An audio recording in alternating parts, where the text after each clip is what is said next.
તમે આજે ચોપડાનું શું કરો છો? ચોપડા પૂજન તો થઈ ગયું ને આજે તો લાભ પાંચમ છે. આ ચોપડા આજે લાભ પાંચમ છે ને એટલે જ કાઢ્યા છે. કારણ ખબર છે? આજે લાભ પાંચમથી નવા ચોપડા, નવું ખાતું શરૂ કરવાનું હોય. આપણે પપ્પાનો બિઝનેસ છે ને, તો હવે એની વાર્તા એવી છે કે વર્ષો પહેલા એક વેપારી હતો. એને દિવાળીમાં એની ધંધો કે ને આપણે 5 દિવસ એને બંધ કર્યો, એનો વ્યાપાર બંધ કર્યો.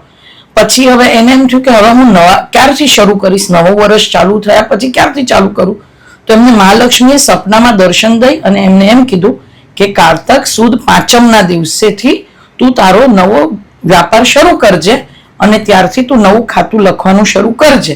એટલે એણે એ દિવસે ગણપતિ બાપા અને લક્ષ્મીજીની એના વેપારની જગ્યાએ પૂજા કરી અને ઓમ ગણપતિ નમઃ, ઓમ મહાલક્ષ્મી નમઃના શ્લોક બોલી અને ભગવાનને પ્રસાદ ધરી અને એને નવો વેપાર શરૂ કર્યો.